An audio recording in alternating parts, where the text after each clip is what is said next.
ఈ వాదనలు చేసే పండితుల్ని మీరు గమనించండి, జీవితాంతం వాదిస్తూనే ఉంటారు. ఇలాగ ఎప్పటికీ తెమలదు.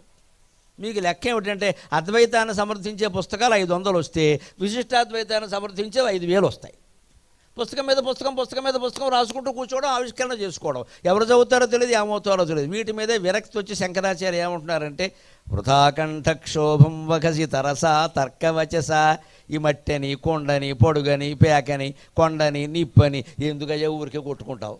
ఎంత కొట్టుకున్నా కూడా ఒకటే, భగవంతుని మీద నీకు విశ్వాసం లేనంత వరకు, భగవత్పాద సేవ చేయనంత వరకు, శ్రీశైల లింగాన్ని జీవితంలో ఒక్కసారైనా దర్శించనంత వరకు, భక్తి జ్ఞాన వైరాగ్యాలు కలగనంత వరకు నీకు జ్ఞానం రాదు ఖచ్చితంగా. ఆ జ్ఞానం పొందే ప్రయత్నమే చెయ్యాలి. అందుకని వృధా కంఠక్షోభం వహసి తరసా తర్కవచస.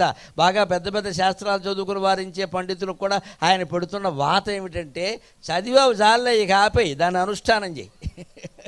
ఇక ఊరికే నేను ఎంత చదివా, నాకున్న విద్య ఎవరికీ లేదు, మిగిలిన పండితుల కంటే నేను గొప్ప, ఇది మళ్ళీ అహంకారం అయింది. ఇక్కడ ఆ చదువుకున్న దాన్ని ఆచరణలో పెట్టావా?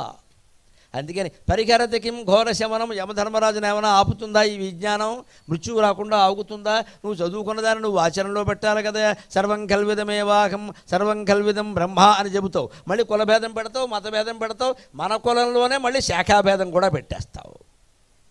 వీడు మనకొస్తాడు, వాడు పనికిరాడంటావు. అక్కడి నుంచి మన బంధువుల్లోనే కొంతమందిని మనం అవమానిస్తాం. కనీసం బంధుమిత్రులను కూడా గౌరవించలేని పరిస్థితిలో ఉన్నప్పుడు మనం ఎంత చదువులు చదివితే ఏం ఉపయోగం ఉండి. అందుకని ఏమంటున్నారంటే, వృధా కంఠక్షోభ ఇవన్నీ వాగడం అంట గొంతు నొప్పి తప్పితే ఏం లేదయ్యా. పదాంభోజం శంభోర్భజ పరమసౌఖ్యం వ్రజ. హాయిగా పరమశివుడి సేవ చేసుకో. ఎలాగా? నమ శివాయ నమ శివాయ నమ శివాయ అని ఒక్క నామస్మరణ నిరంతరం చేస్తూ ఉంటే ఆ పరమశివుడే నీకు అన్నీ అనుగ్రహిస్తాడు, జ్ఞానం కూడా ఇస్తాడు. ఎవరు చెయ్యాలి? ఎవరు దీనికి తగినవారు? దాన్ని చెబుతున్నారు శివానంద నగర్లో. నరత్వం దేవత్వం నగవన మృగత్వం మశగత పశుత్వం కీటత్వం భవతు విహగత్వాది జననం సదాత్వత్పాదాబ్జస్మరణ పరమానందలహరి విహారాసక్తం చేత్ హృదయమిక కిం తేన వపుషా. ఈ పరమేశ్వర స్మరణ చేయడానికి మానవులు మాత్రమే సరిపోతారా? అక్కర్లేదు, జంతువులైనా పర్వాలేదు. నరత్వం, నువ్వు మనిషివైనా పర్వాలా. దేవత్వం, దేవతల్లో ఒకడవైనా పర్వాలా. నగవన మృగత్వం, కొండల్లోనూ అడవుల్లోనూ ఉండే మృగమైనా పర్వాలా. పశుత్వం, ఎద్దో ఆవు అయినా పర్వాలా. కీటత్వం, ఓ సాలెపురుగులాగా చిన్న కీటకమైనా పర్వాలా.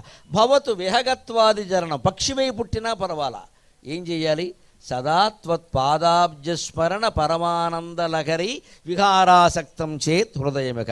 ఎప్పుడూ నమ శివాయ నమ శివాయ నమ శివాయ అనే భావాన్ని మనస్సులోంచి చెరిగిపోకుండా చేసుకుంటే ఒక వేద పండితుడికి కూడా మోక్షం లభిస్తుందో లేదో నేను చెప్పలేను, కానీ ఈ భగవన్నామస్మరణ చేసేవాడికి ఖచ్చితంగా మోక్షం లభిస్తుంది అని చెప్పారు శంకరాచార్య.